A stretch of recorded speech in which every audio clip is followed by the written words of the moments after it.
Pag may taong naninira sa iyo, pag may taong nambabatas sa iyo, o pilit kang dinadaw, anong ibig sabihin? Hindi dahil may ginawa kang masama, hindi dahil sinaktan mo yung taong yun. Pero bakit masama siya sa iyo? Dahil masyado kang maliwanag, dahil naiinggit siya sa iyong kabutihan, dahil ayaw niyang nakikita yung mabuti mong ginagawa. Pag merong taong gustong makapanakit sa iyo, ang kailangan nating gawin ay iwasan sila.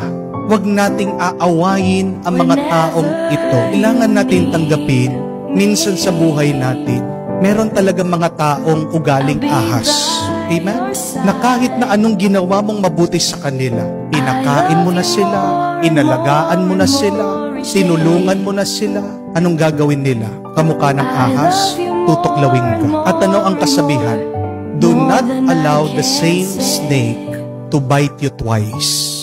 Huwag mong hayaan yung parehas na ahas tuklawin kang 2 beses. Pag sinaktan ka na ng isang tao, matuto ka na, umiwas ka na, mag-ingat ka na sa taong yan.